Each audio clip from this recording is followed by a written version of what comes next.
Welcome back. I see you made it. So glad to see you here. Let's get back into it. So I hope that you had a nice time. Hope that perhaps you reviewed the first session that we had. And that's where we ended up last time. We were talking about the addictive cycle that you're on. You can just look at that for a second.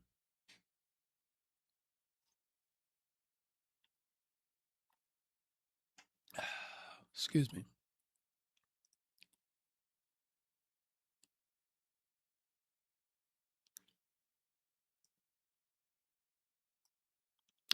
So perhaps you didn't see session one, which is okay. You can go back to session one. But where we left session one off at is there's a 6-phase addictive cycle. And the purpose of this workshop that we're doing on video is for you to get out of that addictive cycle. Excuse me. And the only way that you get out of it is through the strategies that we're going to teach. And so what happens to people is this. Let me go from this here. Let's go from 4. Okay, you acted out. You're trying to get better. You just had some kind of porn experience and you acted out. So then you feel bad about it. You call yourself a bunch of names and this and that and the other. And then you kind of get yourself back together. We call that reconstruction. I'm going to do it. I'm going to do it. I'm going to do it. Oh, yeah. And then you do something that if you know me by now, you know I don't like. You say, oh, I'm on day one. Okay. And then everything's dormant. Everything's cool in the gang. Dormant. And then something happens. You get rejected in a situation. Somebody says something that you don't like. Somebody bothers you. You have a negative event in your life. Something triggers you. And then you say some words that are something blank it, which any kind of blank it equals trouble after it. After it comes trouble. I'm telling you. And you know what the blank is. After the it, you're guaranteed trouble. If you ever say blank and then it, after the it is guaranteed trouble. So that's a good word. When you catch yourself saying blank and then it, that's when you need to look up and kind of correct your course. Because nothing good usually happens after it. I can tell you that much for a fact. So you get triggered, you say that something and it, and then you prepare, you lock the door, you find a closet or corner to hide in, and you go and you do what you do. And you call yourself a bunch of names. I'm going to do this day one. So that's the addictive cycle. And that will continue on the rest of your life until you come up with a strategy on your own that meets all of the components of recovery. If you're somehow have this endowed wisdom that you can do all that and figure out all that out, all this stuff that these doctors and all these people, it took years to do. If you're endowed with such, but if you were endowed with such, you probably wouldn't be addicted. So let's not go there. You need to get off the cycle. And that's what this is about. So let's go. You got a whack relationship with your phone. We talked about it before. You think your phone's a toy. You need to turn your phone into the tool of greatness. Now, as I said, we're still in section 1. So I just want to remind you that this is not your fault. It's not your fault. It's not your fault. And I don't mean to oversay it, but it's not your fault. It's not your fault how you got here, because the porn industry is a machine. that has hijacked the way that you behave. And they're pretty good at it. So it's not your fault that you're here. But here's what's your fault. If you're here, and I told you in this workshop, I've been doing this for 7 years. So this is going to be 7 years of research and what it takes to not do porn. And somebody's putting this in your face. And if you don't pick it up and use it to change your life and to change your behavior and to prevent yourself from destroying your marriage before you even met the person you're going to marry, if that's not important to you to do what you need to do so that you can have a decent relationship, yeah, it's your fault. If you keep doing the same thing forever when you had the tools to do different, I think, yeah. All right. So like I said in the last session, I'll say it again in this session, this is a childhood solution that's become an adult problem. And it's become an adult problem because it was a childhood solution. And teens are actually targeted. People say they aren't. They are targeted. And even if they weren't deliberately targeted, they're incredibly susceptible. Look at this. Brain still developing, curiosity about sex, lack of education. And this is the thing. Targeted algorithms. You see that word there? Targeted. In other words, that means you're a target. You know what a target is? You ever seen a bullseye? Okay? Like they archer, boom, boom. Yeah, targeted. And the thing is, you'll see it on another slide. The algorithm escalates. Wow. Yeah. The algorithm escalates. Now, here's why people this is one of the components, and this is one of the things that porn's got going for it, and this is one of the things that feeds the pornography addiction. It's called the Coolidge effect, and your brain craves different stuff, okay? And so with porn, there's so many different women that you can look at. There's pretty much, I hate to say it, an endless supply. And as a result of such an endless supply, people keep wanting something different, so then they don't appreciate what it is that they have. And so I'll let the slides do the rest of the talking, but the thing is I want you to pay attention to this. It hijacks your reward circuitry. In other words, everything that you get off on, for lack of a better term, everything that stimulates you, that stimulation center in your brain gets hijacked. And we are wired to have some kind of reward in our life. That's why we're wired that way. And so when it gets hijacked, we're wired to provide fulfillment to ourselves from good stuff, but we're wired for fulfillment. And then what happens is this is the only kind of fulfillment that there is, but this is toxic. This is toxic fulfillment. And again, it's built to hook you.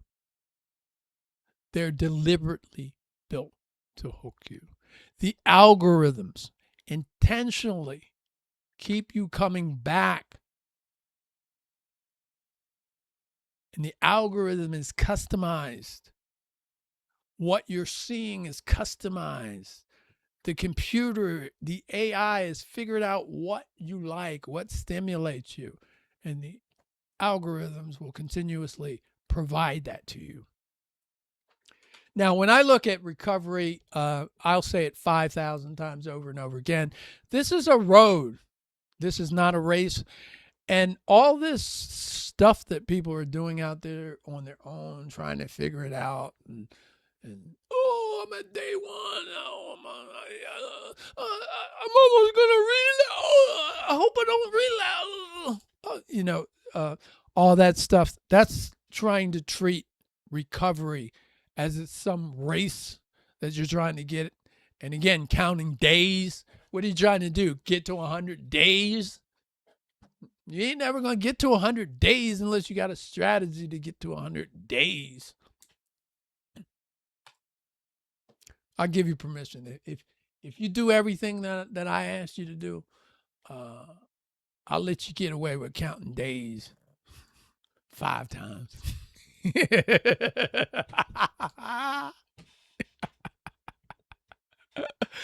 It's a road. It's not a race, my friends. And so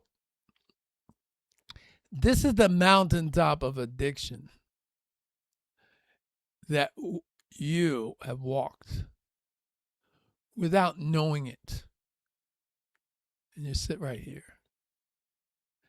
And you got to take steps to come back down, to get on that road to recovery. And the steps are outlined in this workshop. I've said it before. I'll say it again. It's little things, micro toxicities that have to eliminate themselves. And this process that we're going through here, this is about learning the right way, because it's not a race. See, the race mentality is it's a person's acting out of their addiction. And so there's certain behaviors that become commonplace for people in their addiction. One of those is a quick relief. That's the first one that comes to mind. So you need to learn how to eliminate all of those micro behaviors, all of the things that are foundational to the addiction. And so the way that people have been doing it, if you don't have a system, something that saves you time and money. System's actually an acronym for something that saves you time and money, or time and misery. System. Isn't that interesting? The word system says something that saves you time and misery or money. It's just interesting. So what you've been doing is you've been doing trial and error, and you think you've been doing trial and error, but what it really is, it's error and error. Because if you do the wrong thing the wrong way and just figure out little different micro changes to do the wrong thing, it's really the same error. So again, we're about doing it the right way. And one of the things that you want to do it the right way is this. There's 3 things to look at. You've actually started doing one, which is you're facing the situation. The second thing, and the thing that we're going to do through this process, is to understand it. And then the third thing that you're going to do, and you're going to do this on your own, is that you're going to fight it. So face it, understand it, and fight it. And so in the process of understanding it, you need to understand that the addiction recovery process, it's a 3-phase process. So again, this day one stuff that these people are doing, it's goofy. You need to learn how to behavior change, identify patterns, build new habits, replace triggers. Okay? That's a lot of the stuff that we're going to do here. That's one part of the process. Second part of the process, I'd like to think, is the healing and growing up process, the maturity process that happens. Because as I said, this is a childhood solution that's becoming an adult problem. And we've faced childhood wounds. Some of those wounds are real. We've had losses in our life. We've made things worse than they really are in our mind. We need to work those out. We need to heal, and we need to grow up. Third part of this process is that You were designed for a purpose. You got a calling. And we need to be that calling, set long-term goals, learn to live life on purpose and intentionally. As I said, the randomness goes bye-bye. So again, phase 1, stop harmful habits, build new routines, track progress and accountability. So that's a little bit different maybe than just holding your breath and counting the days. Second phase, emotional maturity, healing childhood wounds, learning how to have healthy relationships. And then the third is doing what it is you're here to do.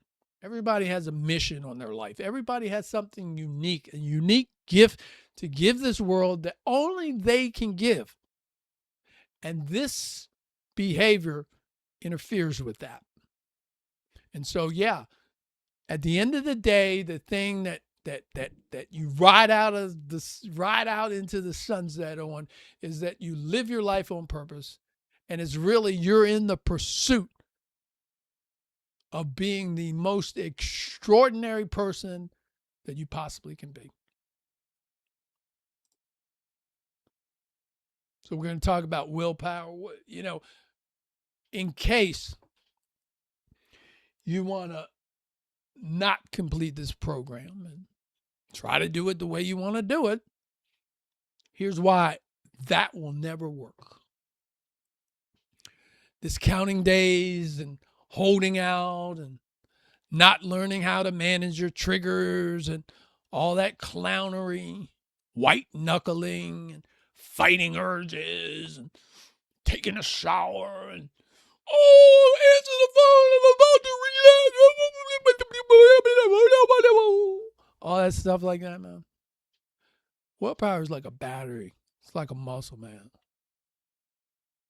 If I kept on pushing, if you had to keep on, if I made you, and I don't care who you are, if I made you pick me up and you can't let go of me, you got to hold me up forever, you know your arms are going to get tired, your legs are going to get tired. I'm going to end up on the ground. Okay? Same deal. The muscle is going to break. The battery is going to run out of energy. What you use your willpower for, my friend, is you use your willpower to get in a book. You use your willpower to listen to this boring guy that's talking. If you think I'm boring, it's okay, because I like boring. You need to learn how to like boring, because that's one of your enemies. You got to get comfortable with boring, dude. But anyway, willpower will fail. It will. You need to have a strategy. You need to build a system, something you save time, energy, and misery. Something you save time, energy, and misery. And here's a question, because I got probably 10 hours or 8 hours worth of courses behind this that's coming. Do you have a system? Do you have a system that works? Do you have a system, something that saves you time, energy, and money, and misery?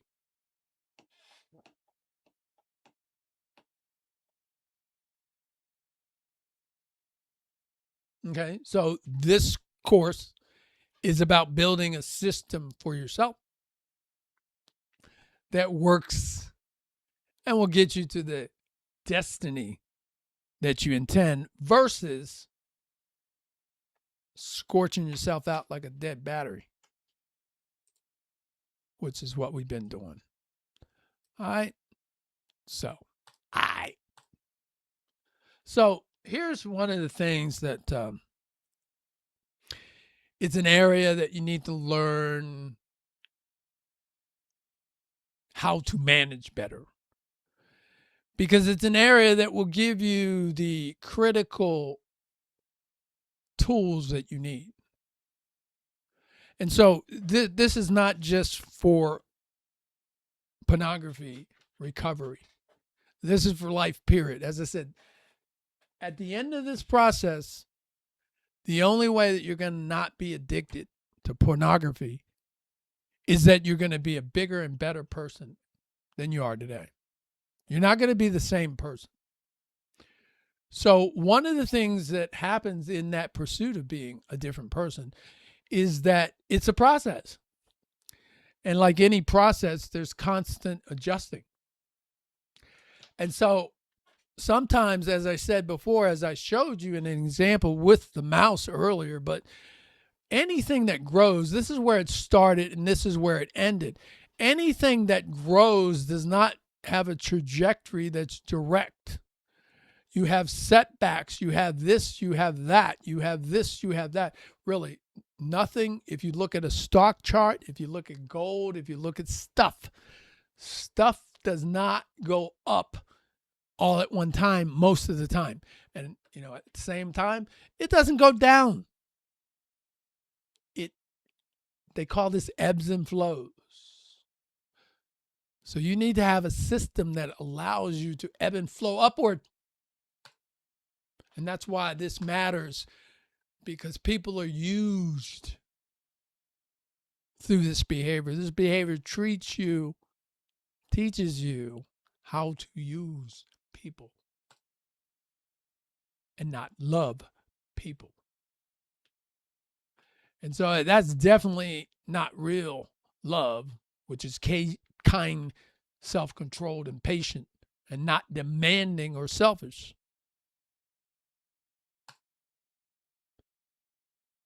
These are some of the prices that people pay from continuous porn use.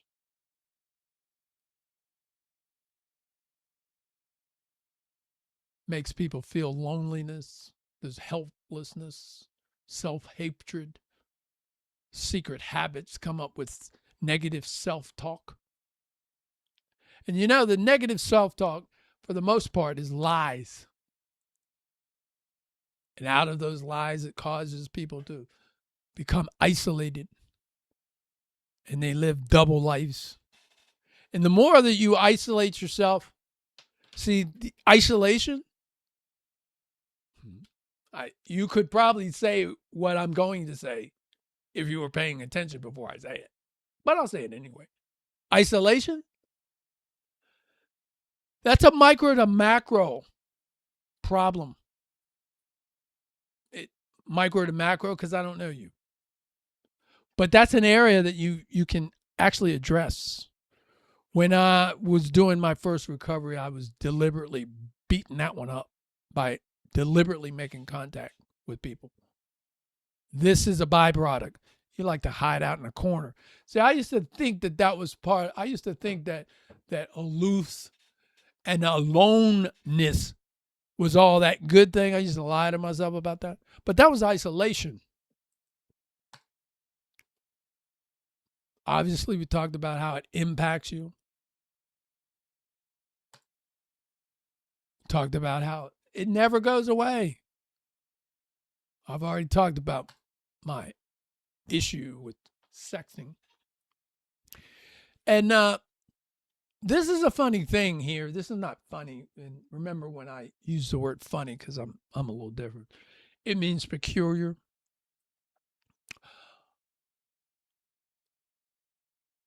I know a divorce attorney.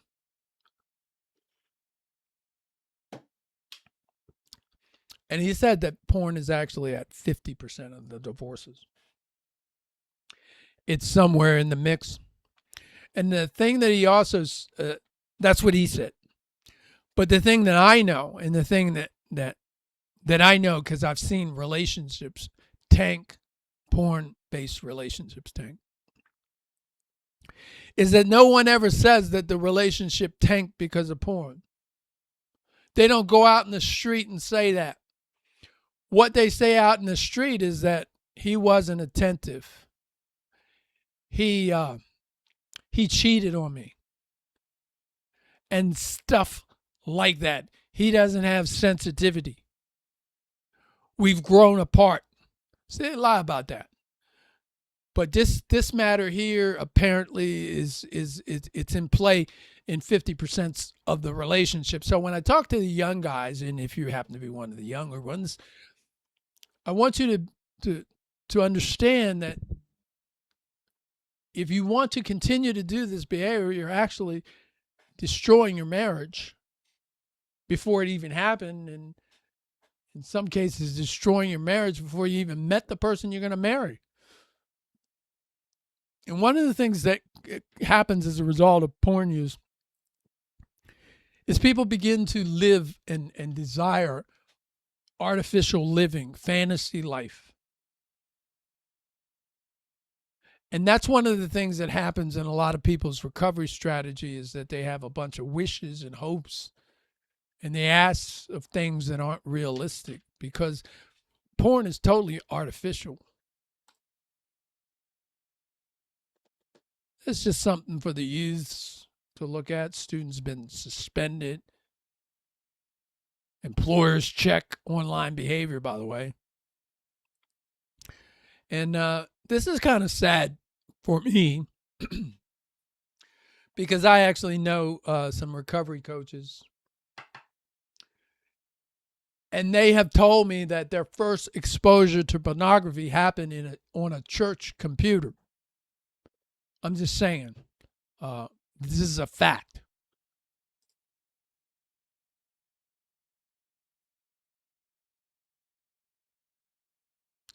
I like this one. Choosing not to watch porn is a real nice way of you saying people are not products.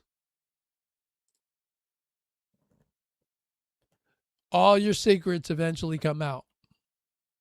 They all come out. I'm of retirement age, folks. I'm a senior citizen. And if you want to, I think that qualifies me for wisdom. If you think that it doesn't come out, I'm telling you, it all comes out. All of it.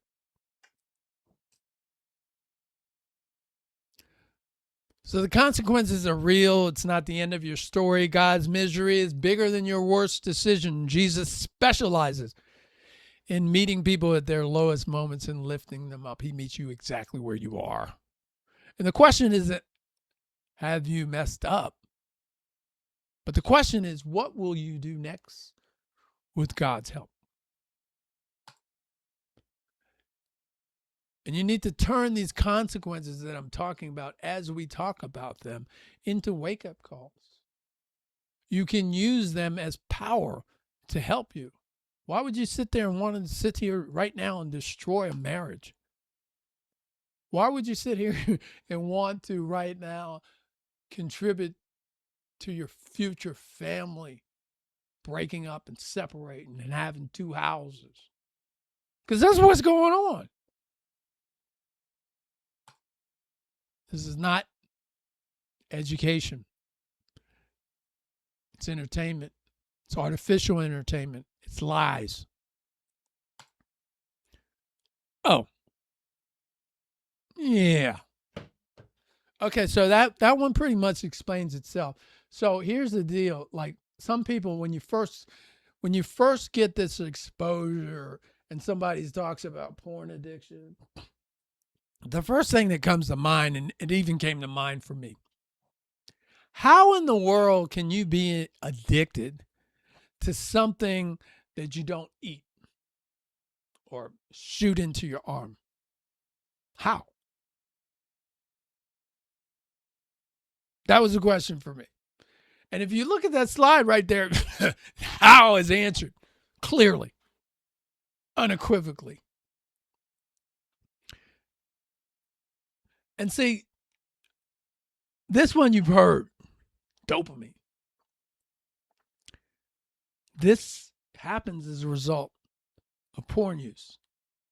And dopamine's interesting because dopamine is something that makes you feel a little good. It rewards you. And then I'm explaining it in a way so that you can get it. It remembers where it got that good feeling from and seeks it. That's what dopamine means. and dopamine is one of the common ones. And it's funny. I say it's funny. It's funny when I have talked to people who are still using some kind of clown recovery program, some count days, but they heard about this word dopamine.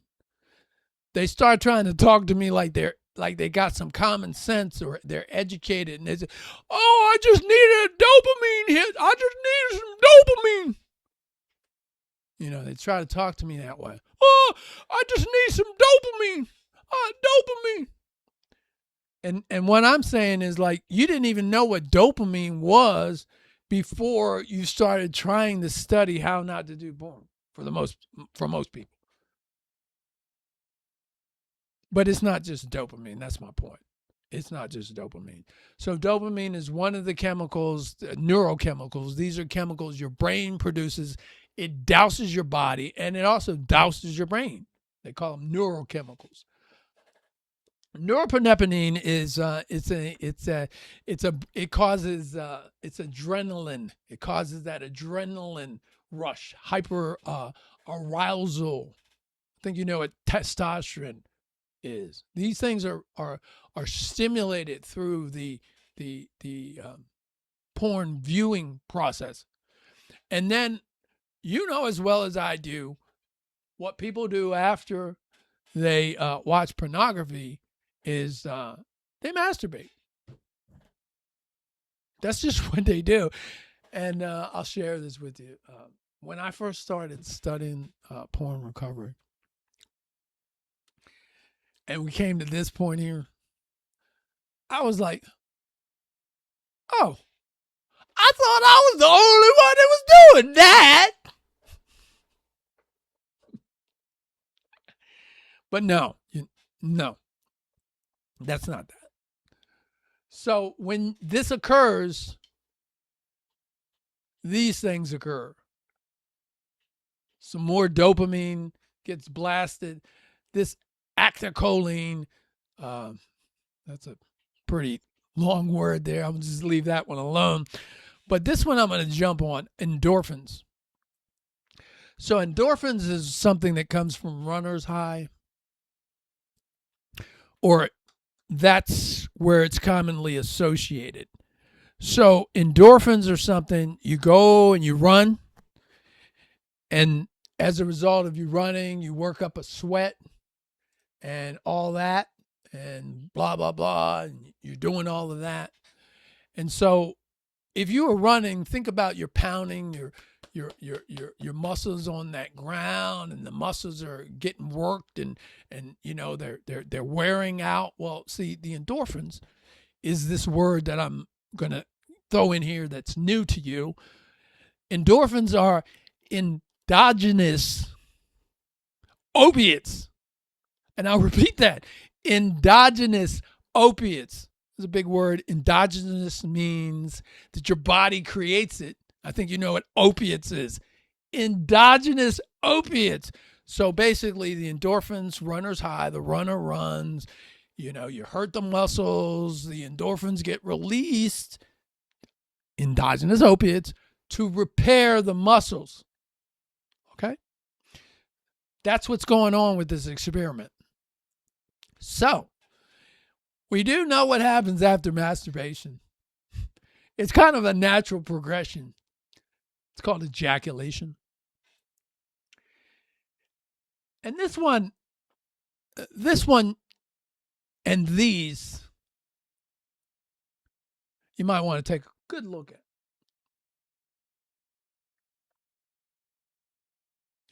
Oxytocin. And this is why pornography addicts, masturbation addicts, sex addicts have whacked relationships or no relationships at all, is because this process releases oxytocin. Now, what is oxytocin? It's another neurochemical, obviously. But the easiest way to explain oxytocin, when the doctors and all these great people explain what oxytocin is, they use this metaphor to help you clearly understand what oxytocin is. And the metaphor is when you hold a baby. Last time you've held a baby, that sensation you feel when you hold a baby. That's the metaphor that they give. I off of that metaphor, I like to hold my cats. I have cats. You'll see that eventually. It gets released. Oxytocin gets released through holding a baby, through holding a cat, through hugging my wife. Oxytocin. But it also gets released through this process. And one of the things that you got to understand, like if there's people that do this 5, 6, 7, 8 times a day, and they're blasting themselves with this. And I'm going to ask a simple question that probably pretty much has the answer. If you were blasting yourself with this, we call this the love hormone. If you were dosing yourself with this, why would you need to get this from love? This is something that your body craves. That's why you like to hug people. Virginia Satir said you need to have 7 hugs a day for healthy living from the start. I think she said like 12. Why? Because you need a release of oxytocin. Okay? And this is what happens through this. And through this behavior, why would you need to bond with anybody? And that's why you see people that use a lot of porn, and they're like 25 years old. And they haven't had certain experiences. Not because they don't want to have this experience or they have religious boundaries, but because they have no need to connect. And the rest of those can pretty much do the talking. But this one here, this is the one where people lie on these two. Because they haven't figured out a way to get this, and they get this from this here. And then that's why they tell that lie, I needed to go to sleep. Of course you do. Because you haven't figured out a way to get this stuff here. Question I ask all the time, how many hours have you wasted? Because I want you to continuously embrace that. And the reason why I want you to embrace that is because once you understand that, you've spent 3,700 hours doing this behavior at a minimum, a lot of people, 1,500 hours to 3,700 hours. Some people have like 10,000 hours of this nonsense. That's what you got to beat. And part of the beating of it is becoming that man. These are, I say there's micro changes that you need to make. This is one of the micro changes because this supports your freedom, that you become purpose driven. Again, EQ goes up. You become more disciplined. You're resilient. You're compassionate. You care. You're in touch with your heart because you're not boxing yourself up. You're starting to feel again. This one I figured out when I first got involved in this pornography recovery stuff.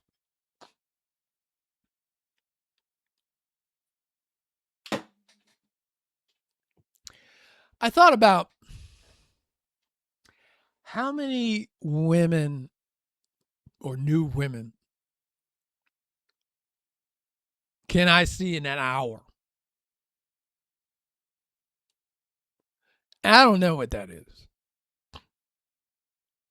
but it's a lot.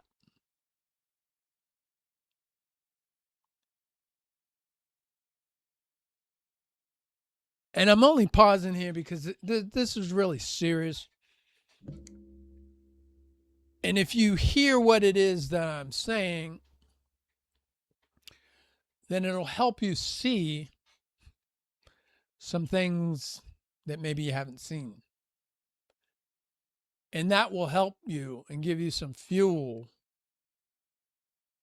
to stay in this process and to engage in this process.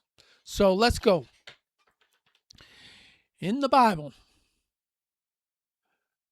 everybody knows the story of Adam and Eve.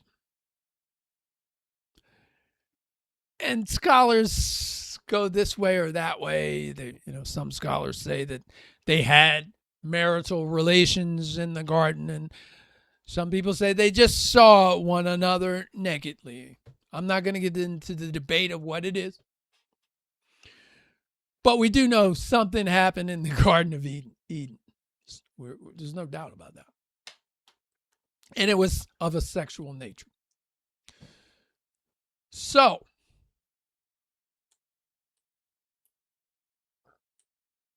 when Adam ate that apple and he saw all of Eve's goodies, it is recorded in history as the fall. It's called the fall. Certain things happen when that fall occurred. And you know what those things are. You can go to Genesis and look at those things. But I ask you this question, my friends. If all that happened when Adam saw one woman,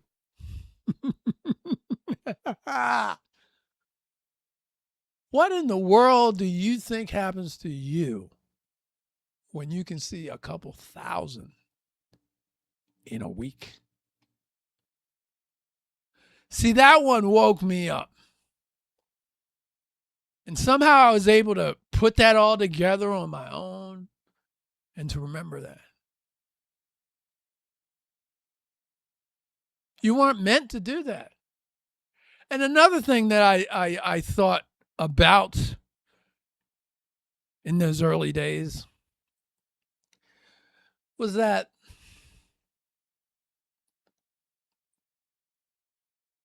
this pornography thing didn't come into place until this generation. It came in a little bit in the last generation.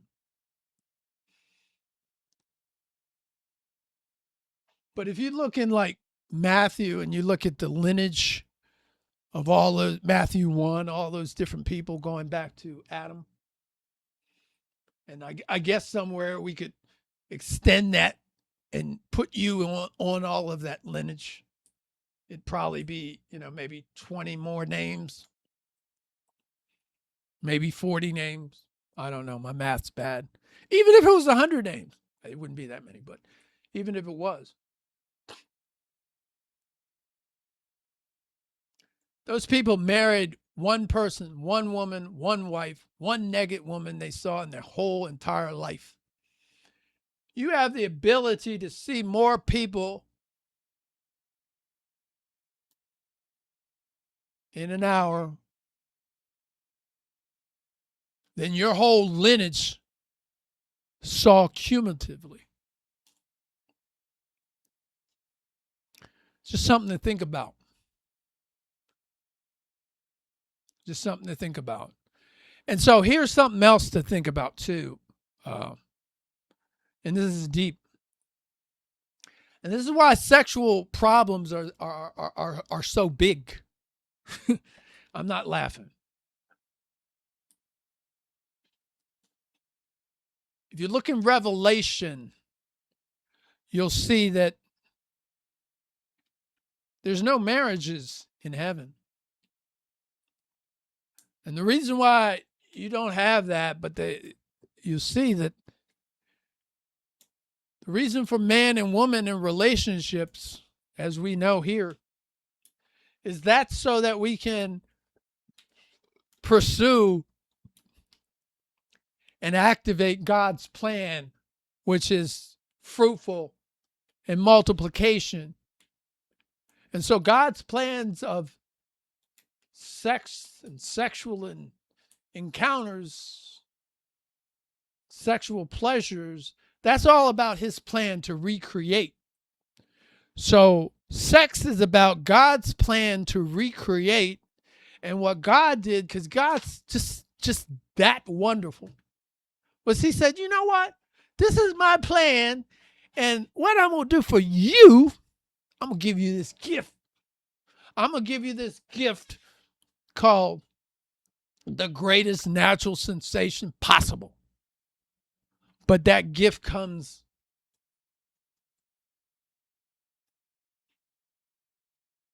with instructions that are written that you need to read in places like Corinthians and such, that said that you need to treat this as what it is. It's not frivolous. The whole sexual thing is about God's plan. And so it's supposed to be an intimate, divine scenario. And that's what it's meant to be. And so when it's not meant, when it's not done the way that it's meant to be done, there's consequences. One, you get to get addicted. And so this journey, my friends, is about reversing the fall. So generally speaking, as we start this, there's a 5-step recovery framework, if you will. It's called delay, replace, record, reduce, rewire. And so you start with learning how to delay your experiences. You can start that today and now before we even get into techniques. And then you can replace your behaviors with more positive behaviors. This is stuff you can do now. And then record what's going on. Record. Because your record is data. And the data is going to allow you to respond. And so again, one of the things that we're going, if you go back to where we talked about, if we go back to this, you're drugging yourself up. So you got to come down slowly. Can't come down all at once.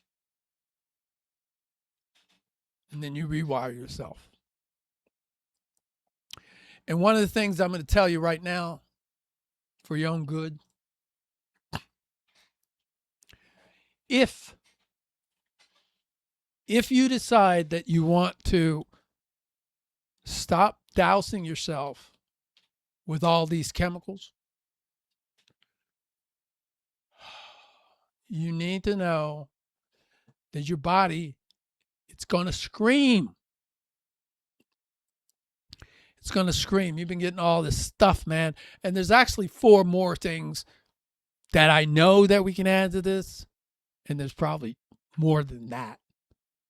You're getting all this stuff. You're dousing yourself. Body's getting comfortable with that dousing. If you stop dousing yourself, your body's going to scream. And that's why it screams. And it causes people to be depressed, causes people to be lonely. So as we go forward, we're going to talk about how to systematically reduce your intake so your body gets used to less and less and less and less and less. So then you can use your strategies, your coping mechanisms, and your trigger management strategies to deal with it. Because the craving isn't as great when you're used to getting less. You're getting a whole bunch and you go to 0, your body's going to scream. So you bring it down.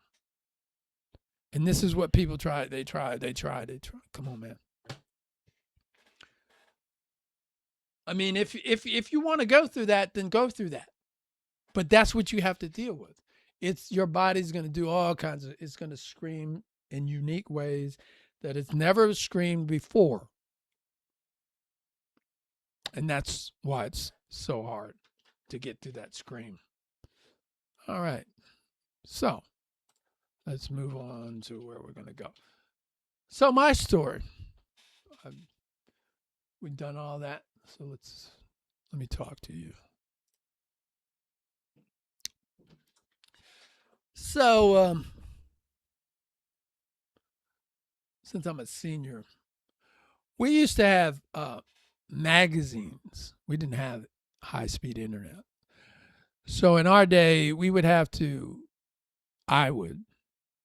either find porn that somebody threw out. Sometimes you'd find it under a friend's mattress. They used to have porn in stores. I would ride my bike to a store and take the porn magazine and take a Life magazine and put Life in the front and watch my little porn magazine. Have people think I'm looking at Life magazine. And then that was that. So it's definitely a different ball game than this that they're doing now. And then I just did that. I didn't even think about it. I mean, it's just like, this is just something I did for years and years and years and years and years. And then one day, a friend of mine, because I had been a coach, he said, hey, I'm doing too much porn.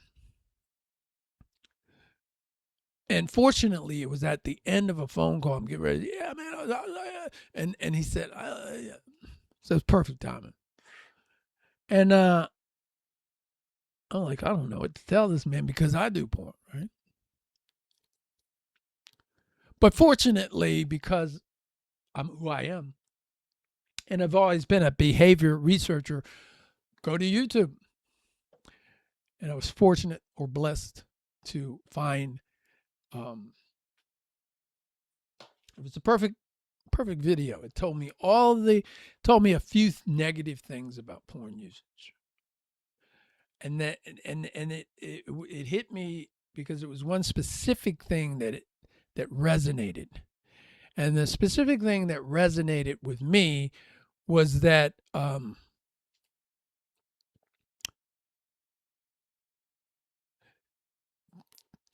your imagination, Einstein said this, your imagination is your preview of life's coming attractions.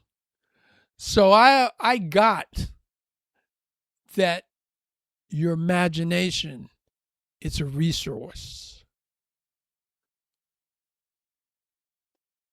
And then as the guy explained this, he explained that this takes up a lot of that imagination center. So for me, that really resonated. That was that resonated. And after just watching that one video, it was 8 minutes. I can't find it, or I would show it to people. I told myself, that's it. I don't know how. I really didn't know how. But I'm going to figure it out. And for me, the reason that I was going to figure it out was so that I can help you. And that was my why. You, who I don't know. You. Something bigger than me. You. I just committed to it. Figured it out. Totally committed. I did have a little bit of knowledge because I had a whole lot of knowledge about not smoking, anti-smoking, and quitting smoking, and how to do that. And so I used some of the techniques that I had learned through that process. I mean, I know enough that I probably could teach you how to quit smoking. And knew this like years. So I used that stuff. And one of the things that they taught me was to reduce intake and to set a quit date. Those two things I did. But one of the things I knew, and one of the things I'm going to teach you, is that I said, but I'll say it a different way, is that you need to have a why. That's really a foundational, that's a macro, if you will, why. You need to have a why, and the why is not for somebody else. And so for me, my why was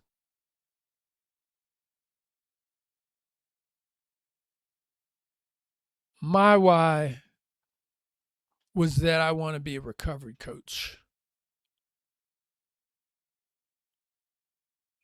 And I wasn't out of alignment so much in my porn usage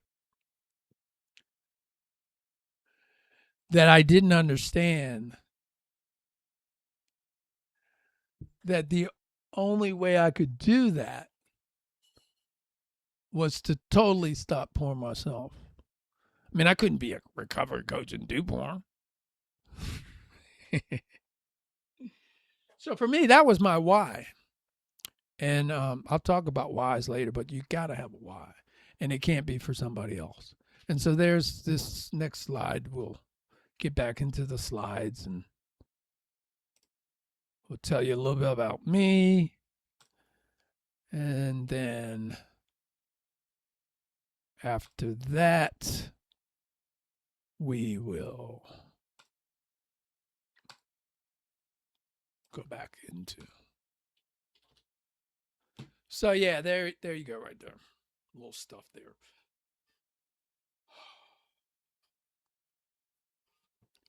So as soon as that unnecessary stuff takes itself down, you'll see that I'd already read tons and tons of books. You also see right here, I read, 50 to 100 books on porn recovery. And I would suggest that you read tons and tons and tons of books. And so don't be so smart that you're sitting there and you think it's some big thing that you heard it before. You need to hear it again and again and again and again. And the reason why you need to hear it again and again and again and again is because of the fact that didn't you watch porn again and again and again and again? So that's why if you're walking around saying, I already heard that, I don't need to hear that again, you're missing the boat. You need to hear it again. And here's what you need to change in your thinking. You need to hear it again until your identity changes and you don't do porn anymore, okay? Go through every day, figure out what you need, and do it through insight, not hope. So, as I alluded to a little bit earlier, no generation has ever faced what you guys are facing right now. None. Because of the fact that, again, in 5 minutes, you can see as many people as Adam could see. You can see as many people as your other generation saw in their entire lifetime combined. You can see that in 5 minutes.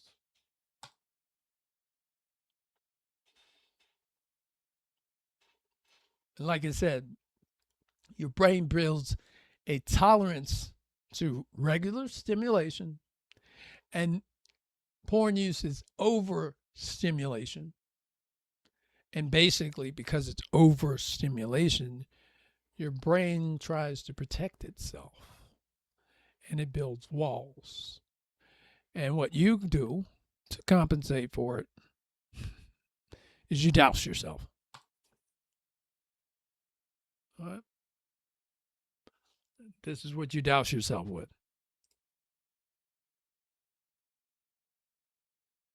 digital super stimulus. So as I said, looking at this stuff here and looking at that bottom awareness of this drive, it's the first step to maintaining intentional intimacy. All right. So, just some stuff to think about. You got instant access, endless supply, and as I said earlier, algorithmic escalation. Can you imagine that? So it escalates.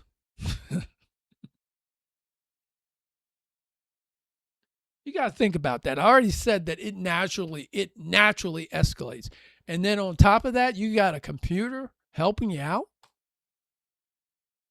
So as I said before, part of this early session, it's about this ain't your fault.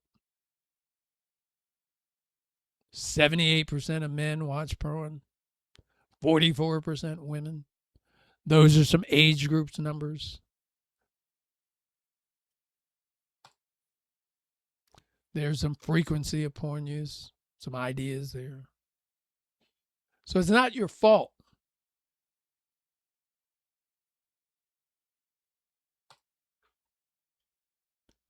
This slide I always find interesting if you're a parent watching, because it's backwards. So in this stat here, we see the average child first encounters porn at 12. Now, when it comes to these stats, you can kind of throw them out the window, toss them. They give you a good idea, they give you this, they give you that. There's a problem. But I'm not interested in taking the stats literal, because they're not necessarily literal. But they give you an idea. But this one here is interesting because it's wrong. But not only is it wrong, what's worse is this, if you're a parent. You might even be watching and you see it, what I'm going to show you. So again, with stats, man, the stats are all over the place. I'm not interested in the specific stats. We know it's a problem. And so the exact number of the problem, that's not important to me. But here's a fact. Some of the stats are showing that the average child first encounters pornography at 8, 7, 9, 11, and also 12. Here's what you need to know. The average age that the average parent thinks it's appropriate to talk to their children about pornography usage is 13. I hope you see the problem without me describing that the idea that parents think the appropriate time is too late. Some more stats.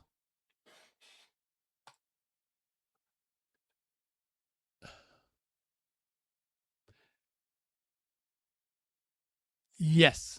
So this is why pornography does interfere with how people treat people. Because not only is there sexual scenes and this and that and the other, well, they got to do other stuff too to juice it up, don't they? Yes. And one of those other things is violence and aggression. And a lot of times it's done subtly. It's not done, it's not done like some kind of Popeye the Sailor movie or something. It's done in subtle ways. And it actually becomes something that goes into the person. So let me say it this way. We become what it is that we're exposed to. So if you keep being exposed to violence and aggression, then you will eventually have violent and aggressive tendencies, period. You become what it is that you're exposed to. You become the 5 people that you spend the most time with, period. You are. You are right now the 5 people that you spend the most time with, period. There's no math to that. That math was done a long time ago. So violence and aggression and being exposed to that and being exposed to all the different things, being exposed to not caring about women, being exposed to all this stuff that you're exposed to, because I don't even have any idea what it is that you're exposed to, but they throw stuff in there to make it more juicier. And that effectively makes it more toxic.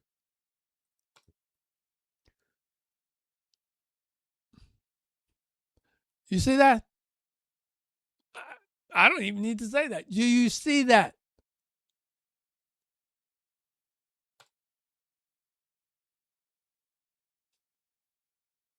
You can read that. Screenshot.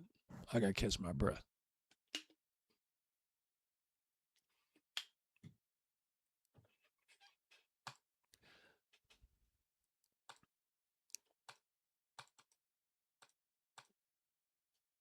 So here's a new big word for you. It's called neuroplasticity. And that's how the brain wires itself. And neuroplasticity is actually going to be your friend. But it actually can be your enemy. So as you can see, neuroplasticity is the brain's ability to physically recognize its structure and in response to an experience. So as you experience certain things, your brain actually changes. So there's brain changing that occurs. But the good news is, if you keep doing the things that we're talking about right now, your brain will change, and that change will actually equal your being free. Now, I've said it before, this is a battle against laziness and convenience.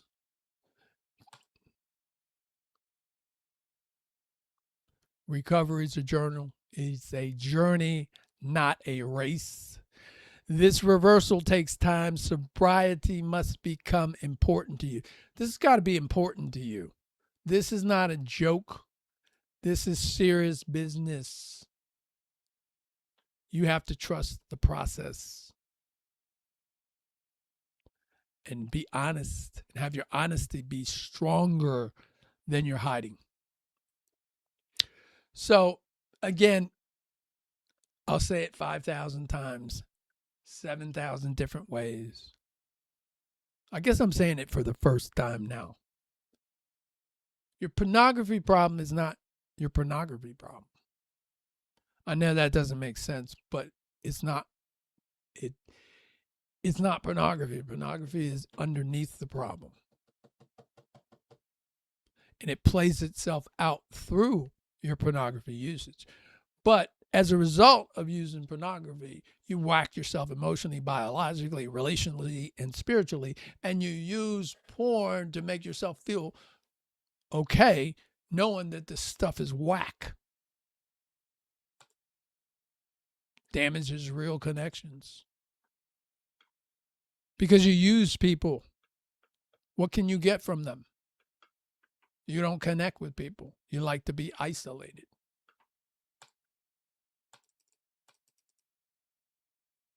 So, we talked about it already.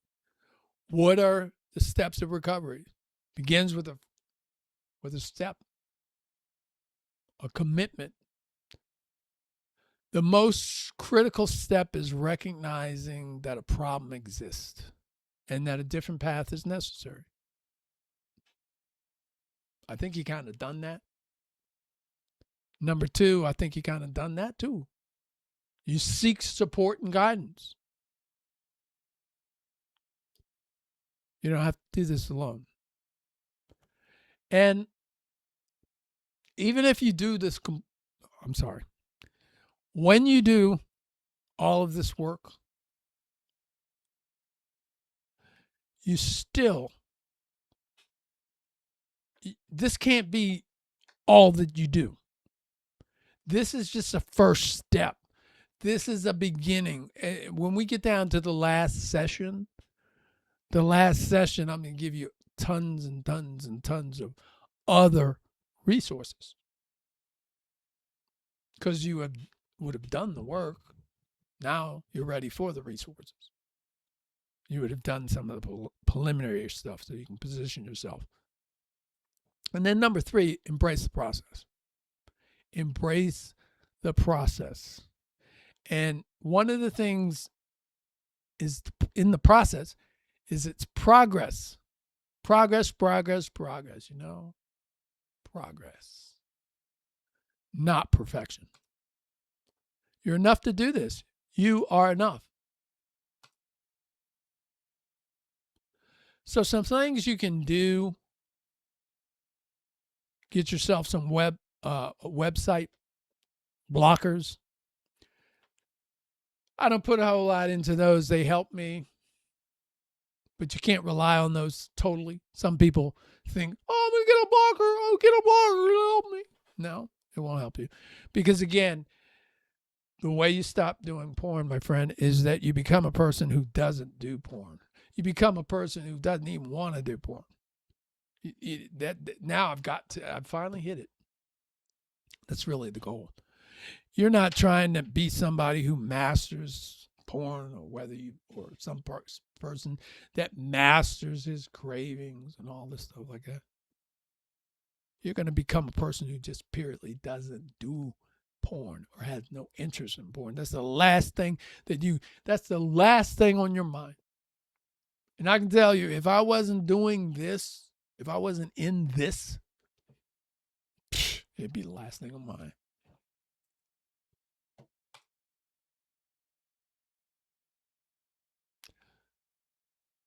Yeah. So you need to start setting seeds and getting little wins at a time. Little pieces.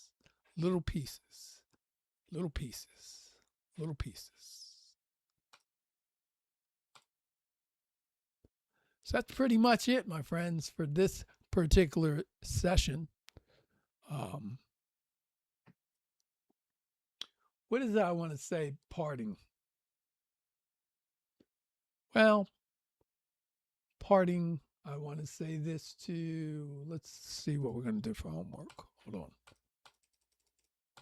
Let me go to homework. All right. Let's see what we had for homework.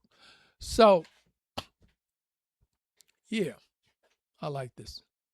So we talked about it last session when we closed, and that was to change your ringtones and alerts. Hopefully you did that. If you didn't, you can do that now. And then number 2 is turn off non-essential notifications. And then number 1, and this is stuff that you can do. This is micro. Remember I said there's micro changes and there's macro changes. And it's a bunch of micro changes that lead to a macro change that leads to another macro change. And then you have a bunch of macro changes that lead to transformation. So this is something that you can do now. You can do this today.